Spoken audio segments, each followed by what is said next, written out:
screamed, "A mouse! A mouse! Help!"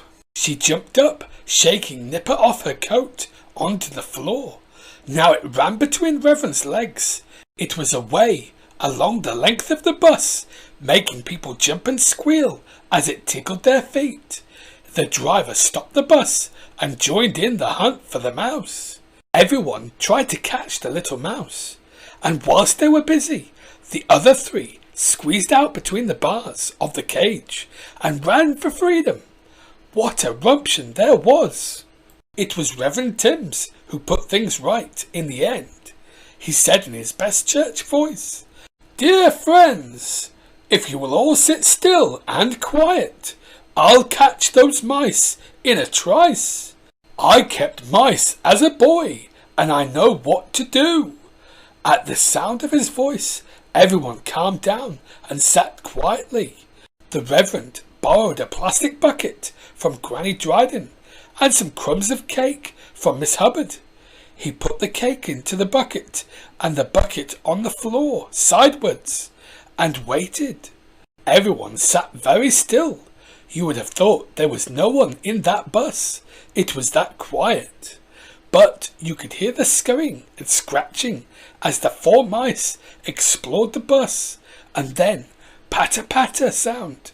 They had found the bucket, and their little paws tapped on the smooth plastic. Then a tiny munching sound as they ate the cake. The Reverend picked up the bucket quickly. There was 4 little mice in the bottom, and no matter what they did, they could not get out again. The plastic was too slippery for them to climb. The mice had to live in a bucket for a day or two, until Pat could think of what to do. When Mrs. Goggins heard about the trouble with the mice, she said, "If you get a bigger pet, it won't squeeze between the bars. Why don't you get a hamster? They are lovely." So Pat went to Pencaster on Tuesday afternoon and changed the mice for a lovely golden hamster. One day, Julian said, "Do you think we could let it out for a run around the carpet?"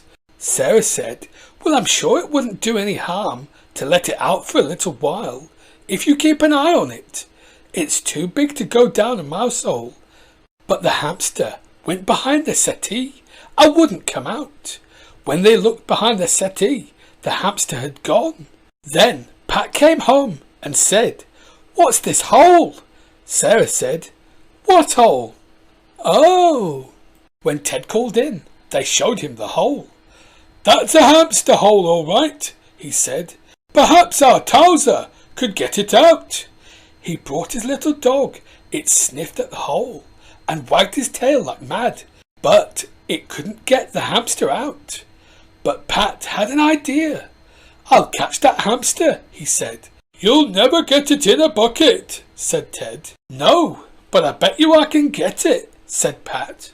That night, Pat got an old baby bath out and put it near the hole the hamster had made. He put some hamster food into the empty bath. Then he found a long piece of wood and leaned it against the side. The wood made a path up to the edge of the bath. "Are you thinking of giving that hamster a bath?" said Sarah. "It might need one," said Pat, "but it must be getting hungry. When we've gone to bed, it's sure to come out. The idea is that it will walk up the wood, jump into the bath for the food, and not be able to climb out again up the slippery sides." "It'll never work," said Sarah. "Hamsters have more brains than mice." When all the house was quiet, there was a tiny sound of little paws and nibbling teeth. Pat crept downstairs with his torch. There, in the empty bath, sat a dusty hamster, blinking in the light. On Wednesday afternoon, Pat took the hamster back to Pencaster in its cage, and came back with a large sheepdog. Julian called the dog Bess, after one of the mice. He loved her. She was a very lovely dog, and had to go for long walks every day. When Pat was out with his letters, and Julian was at school, Sarah and Bess would walk the hills all over Greendale. Then Sarah got a job in Pencaster. "What about Bess?" "She'll have to come with me," In my van, said Pat. But oh dear, Bess was hopeless in Pat's van. She wouldn't stay in her basket. She chewed on the corner of a parcel one day. Another time, she jumped out and chased hens. She ran off looking for sheep to round up, and it took Pat an hour to find her. Major Forbes is on the lookout for another sheepdog, said Miss Hubbard, and he's a dab at training dogs. He'll soon have her into shape.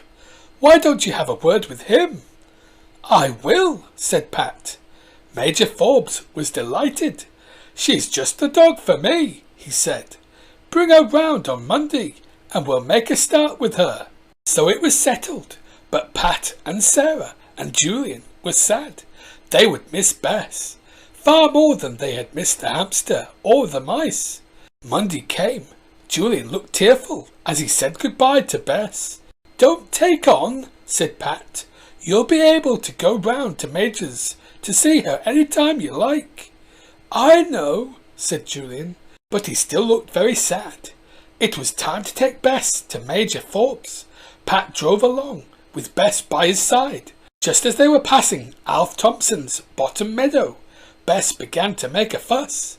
Oh, you don't want to get out, do you? Said Pat.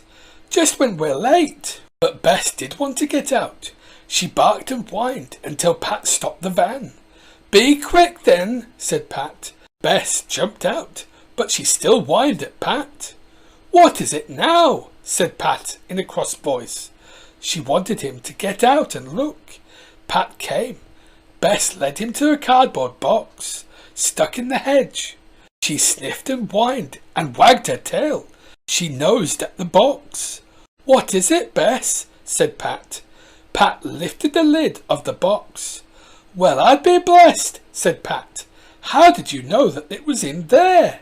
Curled up in the bottom of the box was a little black and white kitten.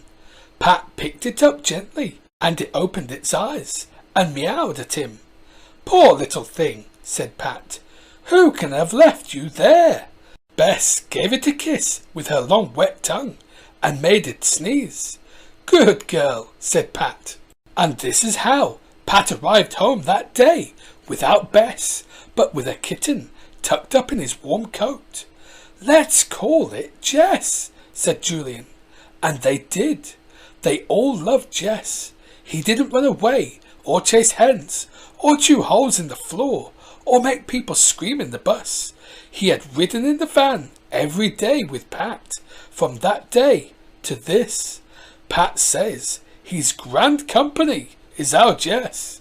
As for Bess, she became a very good sheepdog. She loves nothing better than a good day out working the sheep on the fells.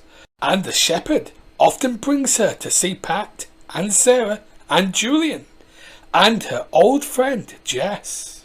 The end. Thanks so much for watching, and I hope to see you again here at the ABC Storytime.